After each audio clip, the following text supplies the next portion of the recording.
Chapter 20. The Reckoning. The next morning arrived after little sleep, the night before refusing to release its grip. The image of Elena in the soft light of her dressing room. The raw, unguarded hunger in her eyes. The almost imperceptible tremor in her hand as she reached for me. That searing touch had permanently marked my skin. A persistent ache beneath that had made sleep a fractured, useless exercise. Gwen's interruption had been a brutal snap back to reality, but it hadn't extinguished the spark. It had banked it, leaving the embers glowing, intensely hot, promising a conflagration. I couldn't let that promise fade. I had to see her again. Had to pull her away from the theater's suffocating scrutiny, away from the secret she carried within its walls, and into a space where the air felt like it belonged only to us. The message went out before the city truly stirred, a fragile probe disguised as a mundane request to discuss. The financial audit. How utterly tedious, how perfectly flimsy. But beneath that thin veneer, the raw need screamed, "I have to see you! I have to finish this!" Her reply, when it finally came, was stripped bare. Just coordinates, and a time, an agonizingly brief confirmation after the torturous wait. Yet, it was everything, a single line granting passage into the charged space I craved and feared. The hours stretched, each one a slow, deliberate climb towards our arranged meeting. My penthouse, usually a sanctuary of calm efficiency, felt charged, expectant. Perched high above the city, its walls of glass offered panoramic indifference to the turmoil within me. I moved through the expansive space restlessly, my usual Saturday routine, reviewing reports, catching up on market analysis. Feeling utterly trivial, every action was now filtered through the lens of anticipation. I adjusted the lighting, ensuring it was soft, indirect. I selected a bottle of wine, its label a blur, my mind focused only on the act of preparation, of creating a space worthy of the woman who would soon occupy it. The scent of the city, usually a faint, ambient presence, seemed sharper, more immediate through the high windows. When she finally arrived, a little after dusk had painted the sky in shades of bruised purple and deep indigo. She looked different, yet again. Not the poised principal dancer, not the fierce shadowed figure of Nocturne, but a woman navigating an unfamiliar boundary. She wore dark, simple clothes. Jeans, a soft sweater, that somehow emphasized the elegant lines of her body more than any costume could. Her hair was down, a dark cloud against her pale skin.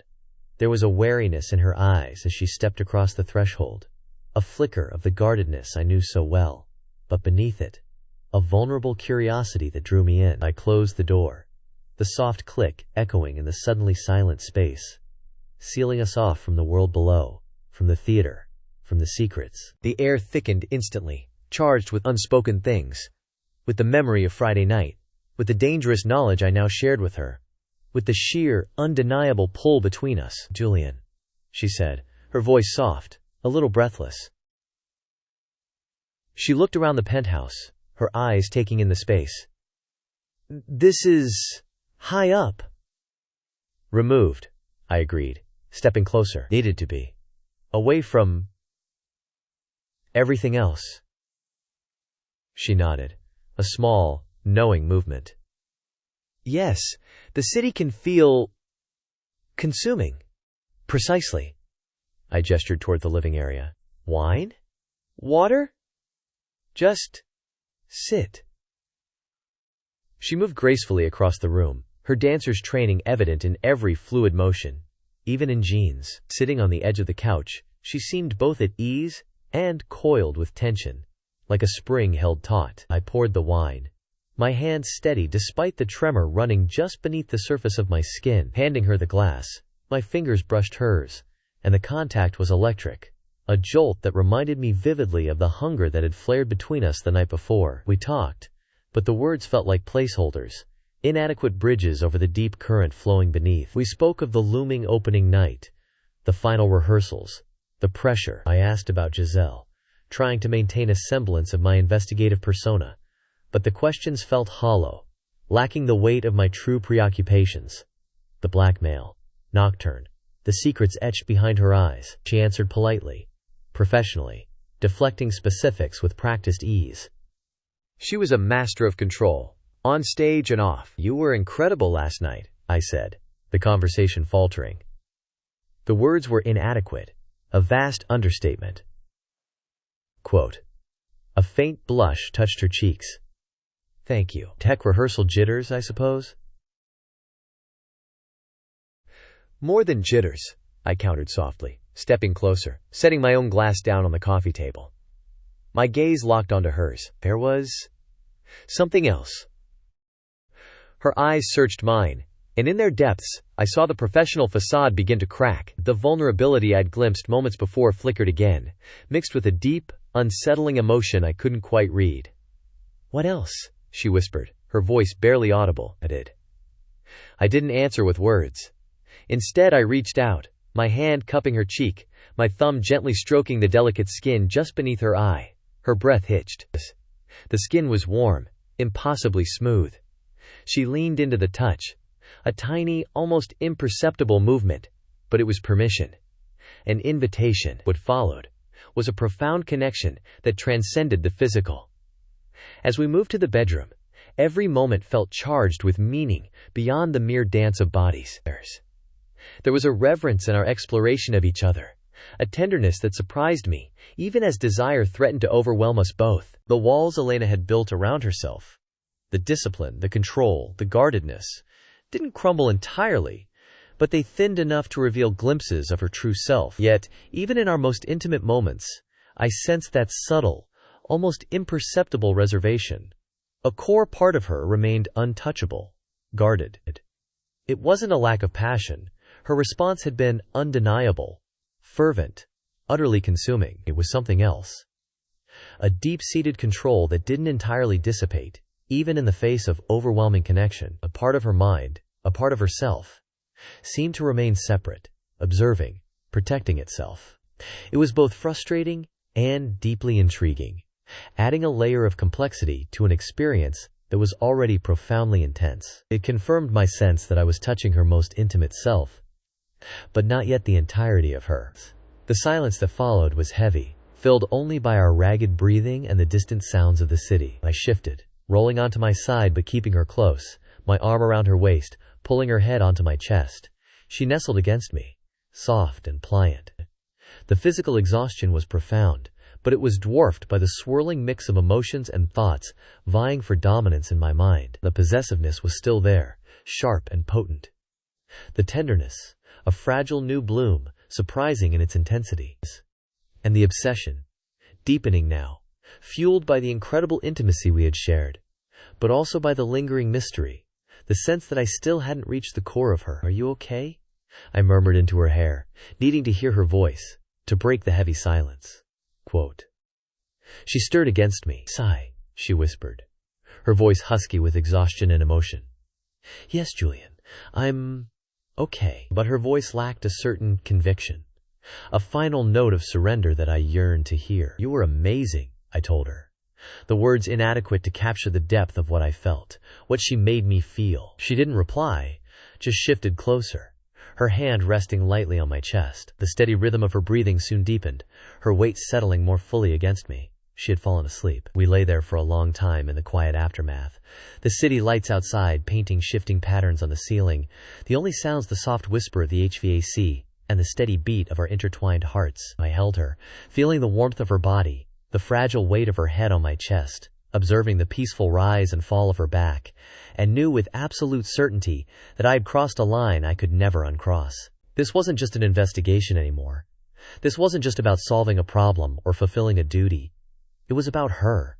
Everything was about her now. And the fact that, even after this intimacy, a part of her still felt distant, still held back. A subtle tension I could sense even in her sleep, only tightened the knot of my obsession, making the need to understand her, to possess all of her, an almost unbearable ache. The danger of our situation hadn't lessened. It had intensified, charged now with a desperate personal urgency that felt both inevitable and terrifying. It was getting late, but I didn't want to move. A deep, satisfying weariness in my muscles, a lingering warmth on my skin that was an insistent, tangible reminder of Elena, the memory of her surrender, the raw beauty of her dancer's body, the shattering intensity of our connection? It replayed in my mind with vivid, almost overwhelming clarity. I traced the lines of my own body, recalling the feel of her hands on my skin, the weight of her against me. It had been reckless. Yes, dangerous in the context of everything else. But it had also been undeniably, spectacularly real. A profound connection forged in shared secrecy and raw desire. But beneath the physical residue and the tenderness that had bloomed unexpectedly in the aftermath, the lingering question remained, sharp and unsettling. The sense of her holding back, of a part of herself she hadn't revealed. Not even then. It added a layer of complexity to the tenderness, a subtle frustration to the possessiveness that now coiled tight in my gut. Who was Elena Laurent, truly? The disciplined artist? The shadowed figure of Nocturne? The woman vulnerable in my arms? All of them, I suspected, and perhaps more that I hadn't even glimpsed. The mystery deepened, inextricably linked now to the reality of our intimacy, amplifying the need to understand, to protect, to possess all of her. The quiet reflection, however, was short-lived. My phone, lying accusingly on the bedside table, buzzed with the arrival of encrypted files. It was from Marcus Vega, the contact I'd tasked with digging into the blackmailer. A former intelligence operative turned private investigator, Marcus had resources I preferred not to examine too closely. Taking a deep breath, I got out of bed, careful to not disturb Elena. I pulled on my discarded boxer briefs and picked up the phone, headed toward the living room. The report unfolded across the screen. Cold, digital text outlining a brutal, human story. It wasn't about Elena's current life, wasn't about Nocturne or anything she herself was doing now. It reached back decades. Subject's grandmother, Maria Rodriguez, the text read, entered U.S. March 15, 1954. Visa irregularity, noted July 20, 1954. Issue reportedly resolved, October 10, 1956, through unconventional channels. No formal charges filed. Current threat leverages potential re-examination of resolved issue. Target for exposure, U.S. Immigration and Customs Enforcement. Reading the stark, factual language detailing a past vulnerability of an old woman, a resolved issue, something from before Elena was even born, felt like a physical blow. It wasn't just blackmail. It was emotional terrorism, preying on a lifetime of love and family connection. I flashed back to dinner at El Cafetal, Elena's voice softening as she spoke about Abuela teaching her to make arepas when she was 8. Her face lighting up with memory as she described watching her grandmother's hands pressing the dough. The restaurant had been Abuela's find after immigrating, a slice of home in a strange new country. The blackmailer was using the threat of tearing Abuela, now in her 80s, from her home, from her family, from everything she knew, over something that was supposedly settled decades ago. The sheer, calculated cruelty of it ignited a cold, white-hot fury that burned away the last vestiges of Saturday night's languid peace. My chest tightened, a physical manifestation of the outrage. This wasn't an abstract problem of financial malfeasance. It was a direct, personal attack on someone Elena loved, and, by extension, on her. I sat on the sofa, breathing hard, the digital report a venomous presence in my hands. That conversation, that glimpse into the foundation of her life, made this threat sickeningly personal. How long had she been carrying this weight? How had she managed to appear so composed on stage, so in control, while facing this monstrous possibility? The strength it must require was staggering, almost terrifying. My initial motivation for investigating had been fiduciary duty, a detached analysis of financial discrepancies. It had evolved into a fascination with Elena, a complex mix of intrigue and attraction. Then, after Friday night, it had transformed into something deeper, more personal, and intensely physical. Now, with this knowledge, it had become a crusade. This wasn't just about finding financial fraud anymore. It was about dismantling a network of exploitation that pushed women into impossible situations someone could then leverage for cruel, unjust gain. The blackmailer wasn't just a criminal. They were a symptom, a parasite feeding on the vulnerability created by the very system I was investigating. The silence of the late hour pressed close, thick with unspoken fears. Elena had awoken to an alarm on her phone and was gathering her things. The bag lay on a chair, half-packed. The simple sight of it twisted something cold and sharp inside me. A dread that eclipsed the fragile relief of the money transferred. "Elena," I said, stepping into the space between her and the door, my voice low, urgent, bordering on pleading. You can't seriously be going in tonight. She paused by the sofa, facing me in the dim light filtering from the hallway. Her face was shadowed, but her posture was resolute. Julian, I have to. We handled it for now. The money. The word felt crude, inadequate, even though it had been our only shield against that immediate demand. You don't need to dance tonight. You don't need to go there. The thought of her back in that environment, under any potential gaze, made my skin crawl. She came closer then, her hand finding mine. Her grip was firm, grounding. That was for their price today, she said, her voice quiet but steady. A ransom for silence, for now. But the threat itself. The blackmailer isn't gone, Julian. They still have whatever they have. You never know what they'll do next, or when, or where they'll be watching. Her eyes, even in the low light, held a stubborn resolve, a weariness that went soul deep, yet refused to break. I have to be prepared for anything. My fear for her was a physical ache. I pulled her closer, my hands on her face, thumb tracing the line of her jaw. Let me handle it, I murmured against her lips, the words ripped from a place of desperation. Let me pay them off. Permanently. Name the figure. Any figure. I would pay anything they demanded, Elena, just to make this disappear. Just to know you're safe and happy and can focus on your art. Please. No, she whispered, her voice thick with emotion, just before our mouths met fully. The kiss was deep, urgent, born of fear and fierce connection. It was a desperate clinging in the face of the storm, laced with unspoken promises, and the painful acknowledgement that this moment was stolen time. For a few seconds, nothing existed but us. The shared breath, the desperate press of bodies. When she finally pulled back, her gaze met mine, unwavering, though her eyes glistened in the dim light. But I can't let you do that, Julian. It's too much. It's putting you in the line of fire in a way you don't understand. And this is my burden, my history, my life. Her resolve was a hard, bright spark in the dimness, cutting through the lingering heat of the kiss. With a final, steady look that promised both resilience and a quiet goodbye for the moment, she turned from me. I watched her walk the few steps to the door, each deliberate movement a refutation of my argument, a testament to her fierce, solitary strength. The soft click of the latch echoed in the sudden, hollow space she left behind. The silence descended, heavy and absolute, instantly filled by the screaming urgency in my head. Elena was out there. Alone. The blackmailer was still out there. Meeting their financial demand hadn't eliminated the source of the threat. It had only bought time we might not have. I grabbed my phone, already pulling up Marcus's contact. There was no waiting. Marcus, I said the moment he picked up, my voice rough with urgency. It's Julian. Elena just left for Nocturne. Get over here, now. I need to see what you found on Nocturne. There's no more time. While waiting for him, fueled by a fierce, protective drive, I started digging deeper into the report myself, making calls even at this late hour, setting wheels in motion to track the blackmailer. My professional skills were engaged, tracing digital footprints, leveraging contacts. But the motivation was entirely personal.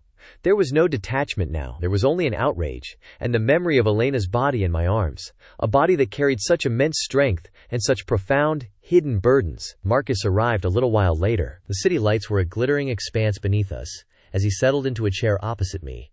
The view from the windows, a deceptive, calm backdrop to the grim realities we needed to discuss. I needed to share what I knew, and I needed his intelligence on Nocturne and the dancers. You asked about Nocturne, Marcus began, his voice low, matching the seriousness of the topic. He held a small notebook, discreet, unlike the official reports I was used to. And about the dancers there. It's complicated, Julian. It's not just one thing. I suspected as much, I said, pouring us both coffee. The aroma of brief, grounding sensory detail in the face of the intangible threats we were discussing. Elena alluded to necessity. Necessity is a big part of it, Marcus confirmed, taking a sip of his coffee. Financial, mostly. These dancers. They make decent salaries on paper, especially the principals. But the reality is different. It doesn't add up.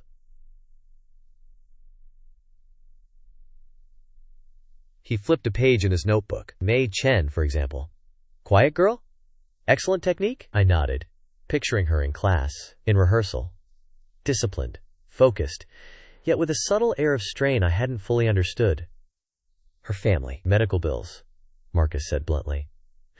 Mother's dialysis, father's heart condition. Something significant. Ballet salary barely covers her own rent and food, let alone contributing to that. Nocturne is the only way she can help. Quote, a knot tightened in my stomach. Metaphrase. Her quiet strength now felt like a heavy burden she carried. Tomi Ivanov, Marcus continued. The fiery one, very talented, comes from not a lot. Her salary is literally survival money.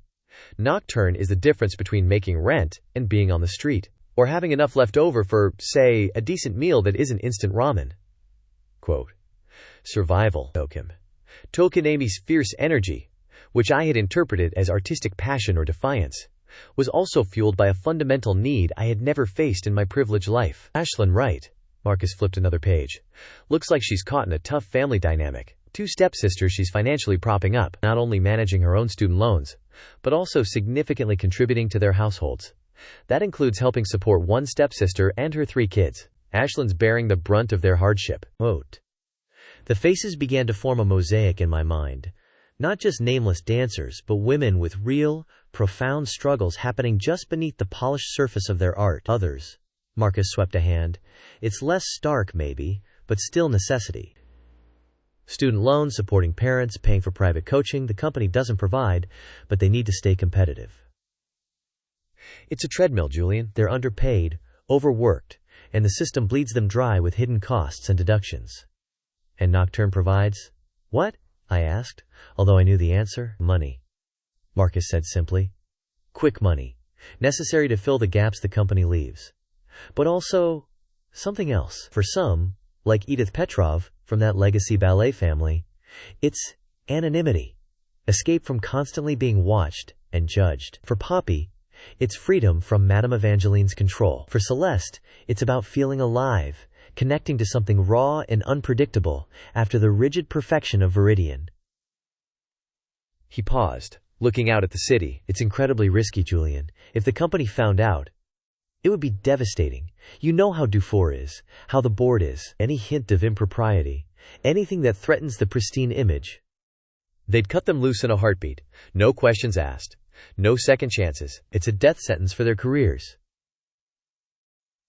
I felt the truth of his words resonate deep within me. I had sat on board meetings, heard the casual, dismissive conversations about dancer welfare, seen the focus on donor relations and public image above all else. The world of high ballet funding was a delicate ecosystem, built on illusion and reputation. Anything that threatened that, anything messy or scandalous, would be purged without hesitation.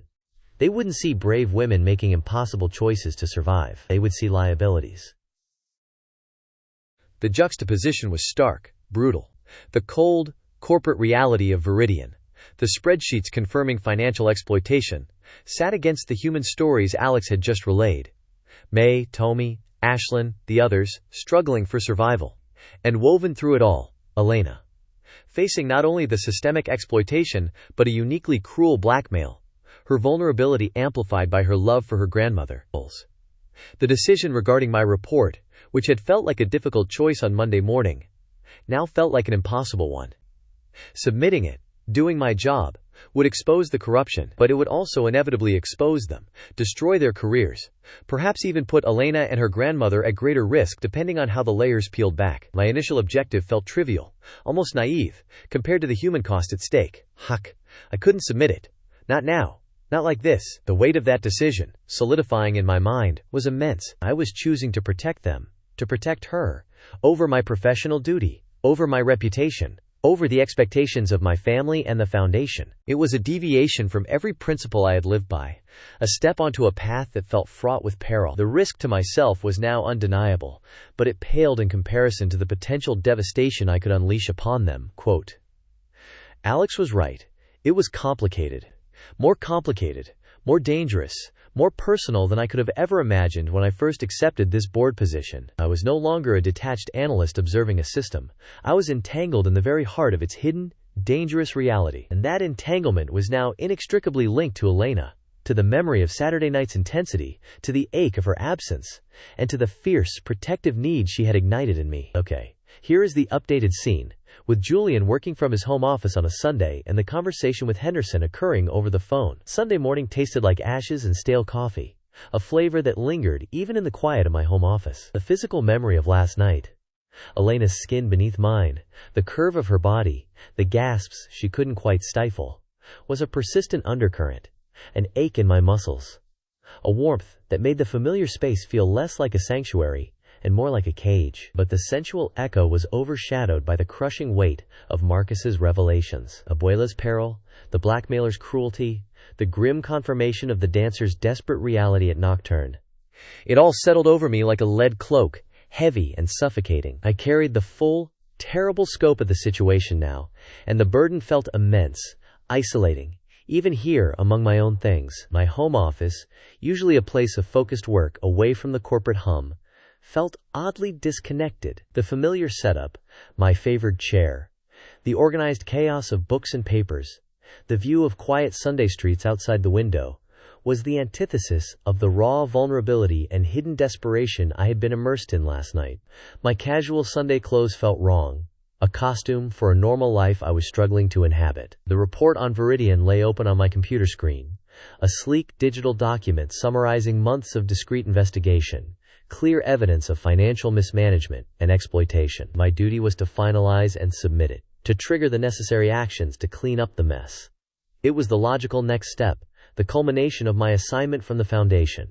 But the human cost Marcus had detailed over drinks, the image of Elena's terrified face when she spoke of the blackmail, the memory of her allowing me past her formidable defenses just hours ago, it all screamed against that logic. I tried to work, immersing myself in spreadsheets and projections, the familiar language of numbers glowing on the screen. But my focus kept fracturing. I'd stare at a balance sheet and hear the tremor in Marcus's voice describing Miss I's family medical bills. I'd analyze a vendor contract and think of the inadequate pointed shoes, the deductions bleeding the dancers dry. My mind kept circling back to Elena, to the precarious tightrope she walked, to the danger she was in, danger I was now inextricably linked to. The thought of submitting that report, of being the direct cause of exposing her and the others to the unforgiving judgment of Dufour and the board, it was unthinkable. The internal debate raged, fierce and exhausting. Submit it, Stonewall. Do your job. Fix the system so this doesn't happen to the next generation of dancers. It's the right thing to do, the professional thing. The voice of duty, of my father's expectations, of everything I had been trained to be, was loud and insistent. But another voice, softer but more powerful, whispered of Elena's vulnerability, of the impossible choices forced upon the dancers, of the sheer injustice of Abuela's situation. Protect them. They are victims, not perpetrators. Your report will ruin them. You know the consequences. Quote. My phone rang, jarring the Sunday quiet. The caller ID showed Albright, but it was odd for her to be calling on a Sunday. Henderson must be worried I was getting too close to the truth, despite all his efforts to delay and obfuscate. I answered. Stonewall, I said, my voice deliberately even. Mr. Stonewall? It's Albright from finance. Her voice was tight, overly formal even over the phone line. She sounded tense, the kind of anxiety that hummed down the wire. I could almost picture her fidgeting on the other end. Yes, Albright? I wanted to follow up on your extensive requests, she began, a nervous cough preceding the words. The board authorization forms you submitted for direct system access are highly unusual, and Mr. Henderson feels. I'm sure Mr. Henderson has many feelings on the matter, I cut in, not bothering to mask my impatience. But my authorization comes directly from the Foundation's investment agreement with Veridian. Section 7, Paragraph 3, if you'd care to review it. There was a slight, almost imperceptible pause on the other end, a swallowed sound. We understand, sir, but some of these records you're requesting, the vendor contracts with Apex Physical Wellness, the payroll deduction details, they're sensitive. The word hung in the air, weighted with unspoken meaning. That's precisely why I need to see them, I replied, my gaze fixed on the report open on my screen. The nervousness in her voice was palpable, even through the phone. Albright was a low-level functionary, but she knew something was wrong. Whether she was complicit or merely afraid was unclear. Of course, sir. We'll have them for you by Wednesday. Tomorrow, I said firmly. Before noon. But sir, there are protocols. Tomorrow, Albright. Before noon. Or I'll be discussing the delays with the full board. Another pause. Longer this time. I could almost hear her weighing the directives of Henderson against the unmistakable steel in my tone. Sir, Mr. Henderson instructed me specifically that these particular files require his personal review before. I don't care what Henderson instructed you, I said, my voice dropping to a dangerous quiet that carried clearly down the line. I care about what I'm instructing you now. Tomorrow. Before noon. Are we clear? Yes, sir. Very clear. Her voice was thin, strained, a sound of forced compliance. As the call ended, I felt a cold satisfaction, but it was short-lived, replaced immediately by the weight of what those documents would likely confirm. The systemic exploitation creating the desperate conditions driving Elena and the others to Nocturne. I had the power to expose it all, to demand accountability. But at what cost? Okay, here is the updated section, with Julian's father asking about family dinner that night. My personal cell rang, the display showing my father's name. Charles Hayes Stonewall. Despite the knot of anxiety in my chest and the storm raging inside me, I hesitated for only a second before answering. There was no need for rebellion, no facade to maintain with him. Not with my father. Dad, I answered, trying to keep the weariness out of my voice. Julian! Good to hear your voice, son. His familiar warm baritone came through the line, instantly a comfort. Everything all right? I haven't heard from you since Friday, and you know your mother worries if we don't check in. A small, genuine smile touched my lips. Everything's complicated, Dad. The work's gotten a bit heavy this weekend. Sorry I didn't call. Heavy how? He asked, his tone shifting from easy warmth to gentle concern. Anything you want to talk about? That Veridian report weighing on you? I paused, looking at the open document on my screen. How much could I say without revealing everything? It is, in a way, the findings are significant, more complex than I anticipated, and dealing with the potential fallout. For the people involved. It's not just about the numbers anymore. My father was silent for a moment, a thoughtful pause that I knew well. Then he spoke, his voice calm and steady. Julian, you're dealing with human lives, not just balance sheets. That's a heavier burden, and it should feel heavy. If it didn't, I'd be worried. But the objective was clear, I said, my voice tight. Identify the problem. Propose the solution. This complicates things. Complex problems rarely have simple solutions, son. You know that, he said gently. Your job isn't just to find the dirt. It's to figure out the right way to clean it up. Sometimes that means looking beyond the immediate objective. Considering the ripple effects, the ethical dimension isn't a complication to be avoided. It's a core part of making a sound decision. Especially when people's livelihoods are on the line. He paused again, and I pictured him in his own study, perhaps looking out at the familiar view of our property. Remember that case years ago? The textile plant? We could have shut it down overnight. Legally, profitably. But it would have devastated the town. We found another way. Slower, more complex, yes. But it saved jobs, and ultimately strengthened the community, and our reputation. This feels different, I admitted. The words, a quiet confession of my uncertainty. Every situation is different, he agreed. But the principles are the same. Integrity isn't just about following the rules. It's about doing what's right, even when it's hard. Even when it means questioning the expected path. You have a good head on your shoulders, Julian. And more importantly, you have a good heart. Trust your judgment. Don't let the pressure to act quickly blind you to the human element. Take the time you need to understand the full picture and find the solution that minimizes harm. His words were a lifeline, cutting through the suffocating weight of my anxiety. He wasn't demanding the report, wasn't pushing for speed. He was giving me permission to see the complexity, to prioritize the human cost, to trust my own moral compass. Thank you, Dad, I said, the relief making my voice a little thick. Anytime, son. That's what I'm here for. Now, are you going to make it for dinner tonight? Your mother's planning her famous roast. I hesitated.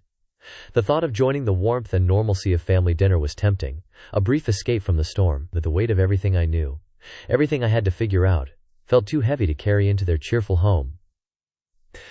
"Dad, I don't think I can tonight. I'm really swamped with this, trying to get a handle on the next steps." Quote.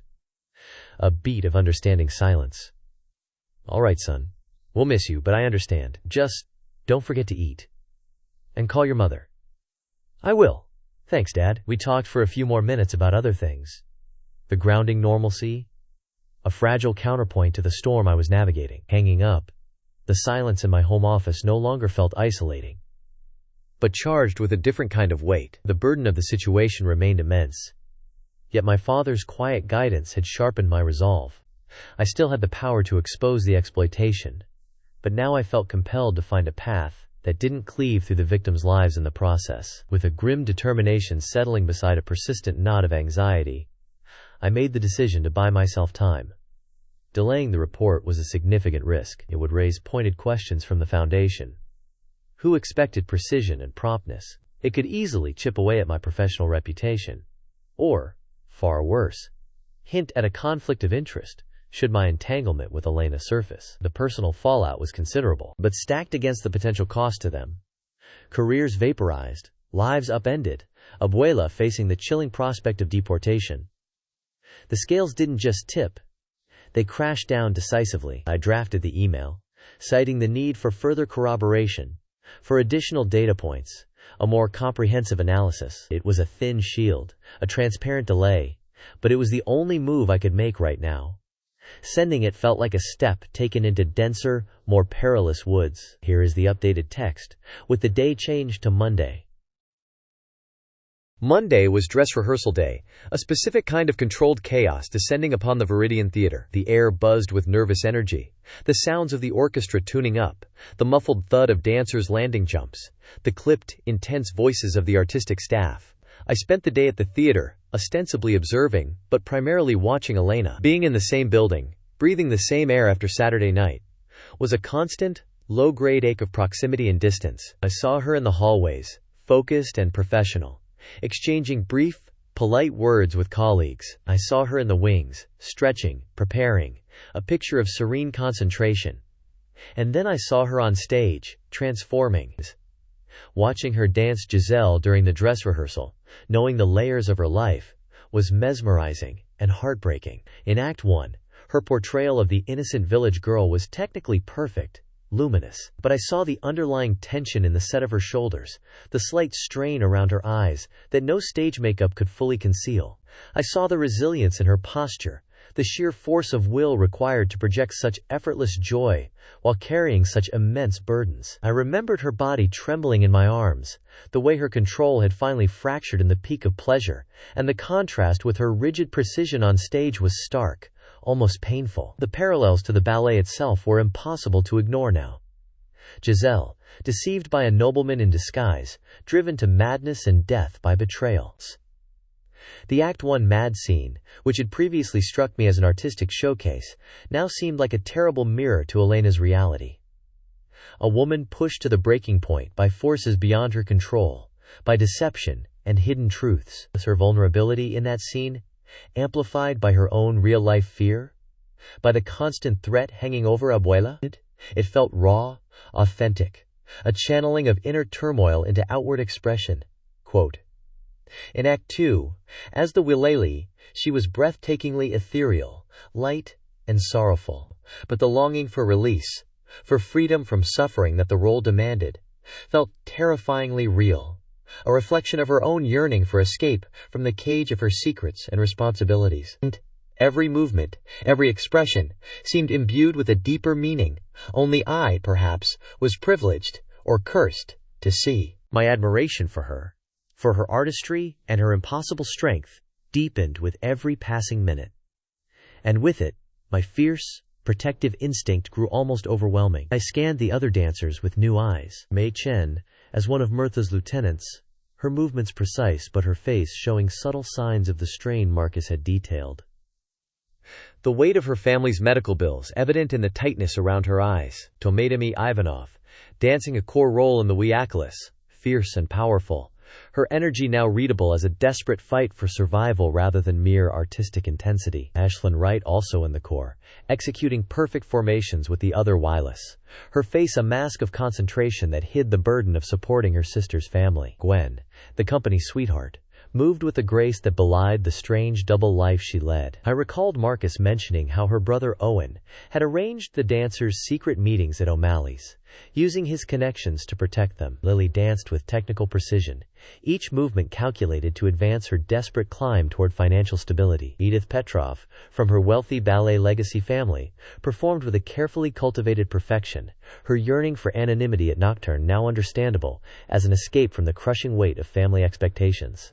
In the wings, I observed Celeste watching the rehearsal with intense focus, her eyes taking in every nuance of the performance. According to Marcus, she sought the unpredictable aliveness of Nocturne as an antidote to Veridian's rigid structure. Near her stood Poppy, her posture perfect even at rest, unconsciously checking over her shoulder, a habit formed from years under the controlling eye of Madame Evangeline. Maestro Volkov stalked the edges of the stage, his critical eye missing nothing, barking corrections in his accented English. His demanding presence was another pressure point in the dancers' already strained lives. Madame Farrell stood nearby, her ramrod posture and severe expression giving nothing away as she made notations on her clipboard. During a brief break in the rehearsal, I watched Jean helping Talia adjust a ribbon strap on her costume. The simple, sisterly gesture felt poignant, a small kindness in a harsh world. These women had formed bonds beyond mere colleagues.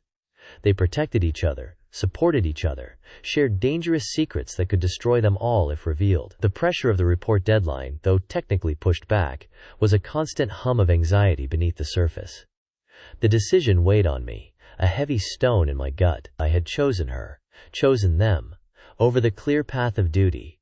Now I had to live with that choice, navigate its consequences. From my position in the shadows of the orchestra pit, I observed Armand Dufour, the artistic director, conferring with Henderson from finance. Their hushed conversation, punctuated by furtive glances toward the stage, heightened my suspicion. Whatever was happening between finance and artistic leadership was significant enough to bring them together during this critical rehearsal. It was after the dress rehearsal ended, the final notes fading and the stage lights coming up, that the consequence found me, embodied by Veronica. The backstage area was a flurry of activity, dancers wrapping themselves in warm-ups, crew members adjusting sets, artistic staff giving notes. I was standing slightly apart, observing the organized chaos, my mind still processing Elena's performance, when Veronica approached. She moved with her characteristic predatory grace, a dancer's awareness of space and presence. Her smile was polite, practiced, but her eyes, sharp and calculating, held no warmth. She wore a silk wrap over her leotard, a splash of vibrant color in the muted backstage world. Her hair was pulled back tightly, emphasizing the severe lines of her face. "Julian," she said, her voice smooth, carrying just loud enough to reach me over the ambient noise. "Veronica," I replied, turning to face her fully, instantly on guard. Her encounter yesterday afternoon flashed in my mind. The veiled accusations, the subtle threat. "Enjoy the dress rehearsal?" she asked, a flicker of something I couldn't quite place. Smugness? Curiosity? In her eyes, it was illuminating. I chose my words carefully. She laughed softly, a sound like ice cubes clinking. "Illuminating, yes. I'm sure you find many things about the company illuminating, now that you're part of the inner circle." She stepped closer, her voice dropping slightly, becoming more confidential, more pointed. "One does notice, Julian, how quickly you've integrated. How particularly interested you seem in certain aspects. Or certain people." Her gaze drifted pointedly towards where Elena was talking with Madame Farrell across the stage. My jaw tightened. She wasn't just fishing, she was stating a perceived fact. "As a trustee, my interest is in the health of the company as a whole," I said, sticking to the official line, though it felt weaker than ever. "Of course," she purred, stepping closer still, invading my personal space just enough to make it feel like a deliberate act. I caught the scent of her perfume, sharp and expensive. The health of the company. And sometimes, the health of the company is inextricably linked to the well-being of its principal dancers, isn't it? Especially the rising stars. Especially when those stars have complex lives. She paused, letting the implication hang in the air between us. Her eyes, cool and assessing, seemed to bore into mine, searching for a reaction, a confirmation. People talk, Julian. About late nights. About visitors. About arrangements that fall outside the usual purview of the company. Her voice was low now, conspiratorial, yet utterly menacing. It wasn't just a hint. It was a direct accusation, laced with the knowledge that she suspected something significant, something potentially damaging. One wouldn't want any unprofessional arrangements to compromise the reputation of the company. Or the reputation of those involved. I'm not sure what you're implying, Veronica, I said, forcing my voice to remain even despite the cold alarm spreading through me. No? She tilted her head slightly, her expression one of practiced innocence that didn't reach her eyes. Strange. I thought it was quite clear. But since we're speaking plainly now, she glanced around, ensuring no one was within earshot. I've noticed Elena's exhaustion. The way she shows up to morning class sometimes looking like she hasn't slept. The mysterious phone calls. The hurried exits. And most interestingly, the times when she and others simply vanish after performances. My expression remained neutral. Years of boardroom negotiations serving me well. But inside, my pulse quickened. Veronica knew something, or suspected it. How much, exactly, remained unclear. Quote, and now, she continued, her voice silky with false concern, we have a board member taking a special interest. Private conversations in dressing rooms after hours. Rides home. Special attention during rehearsals. She smiled, a sharp, predatory thing. One might wonder what connects these observations. Her words were calculated, designed to unsettle. She knew about Nocturne. I was almost certain now, or she suspected it. Linking Elena's late nights, her exhaustion, perhaps rumors she'd overheard, to something illicit. And she clearly suspected my connection to it, or at least to Elena, in a way that went beyond my trustee role. The reference to visitors, to private conversations, resurfaced, sharp and dangerous. She had seen me, or someone had reported it to her. She was collecting information, assessing vulnerabilities, and subtly, expertly, wielding them.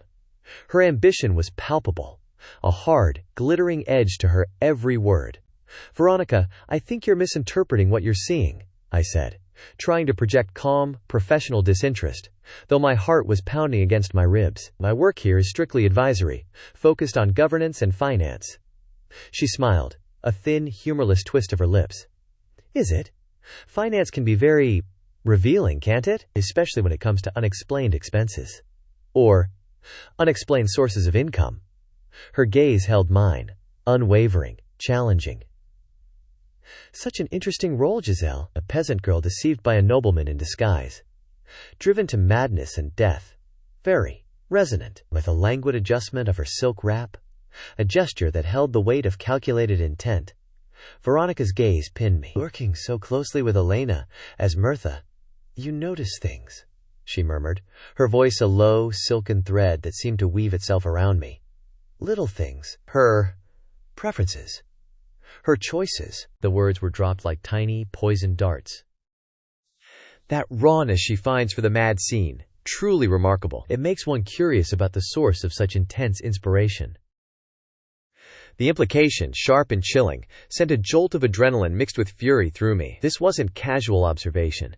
It was pointed, deliberate, and laced with knowing suspicion about Elena's life beyond the studio walls. Veronica wasn't merely curious. She was savoring the power of her implied knowledge, a cat playing with a cornered mouse. Giselle demands authenticity, I said, the effort to keep my tone level of physical strain. And tomorrow is opening night, she responded, her voice suddenly regaining its stage-ready clarity, though her eyes remained dangerously sharp. The company's reputation is paramount. One trusts all principal dancers are entirely dedicated to their art, without outside distractions. The unspoken threat was a palpable weight, a promise that any hint of scandal, any faltering performance linked to Elena's secrets or my involvement, would be met with swift, unforgiving retribution, orchestrated by Veronica herself. She wasn't just a competitor. She was a force of calculated destruction, identifying vulnerabilities to exploit. Indeed, tomorrow, I acknowledged, meeting her stare with a forced calm. I have absolute faith in Miss Laurent's commitment and professionalism. Quote, the practiced smile didn't waver, yet her eyes held a chilling lack of warmth, a predatory gleam. Faith. We'll see if it's misplaced.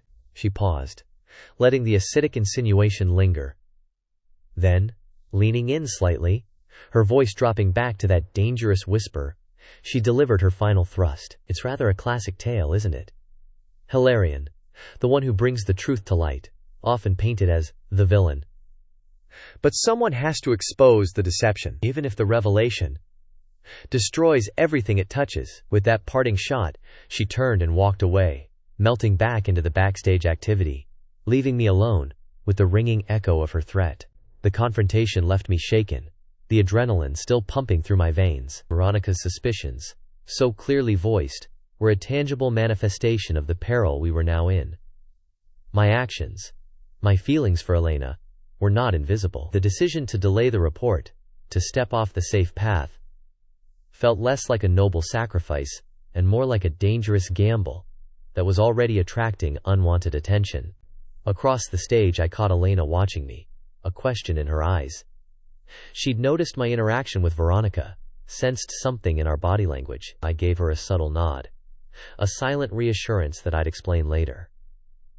Her face revealed nothing, but the slight tension in her shoulders spoke volumes. Tomorrow, she would dance Giselle before a full house of patrons, critics, and board members. The weight of that performance, coupled with the Blackmail deadline, my delayed report, and now Veronica's thinly veiled threats, created a perfect storm of pressure. Standing there in the buzzing backstage area, surrounded by the tools of the dancer's trade, the worn pointy shoes, the racks of elaborate costumes, the scent of sweat and rosin, I felt the full force of my entanglement. The financial corruption at Veridian, the dancer's desperate struggle, the monstrous blackmail against Abuela, Veronica's sharp-eyed suspicion, the delayed report hanging over my head, and at the center of it all, Elena.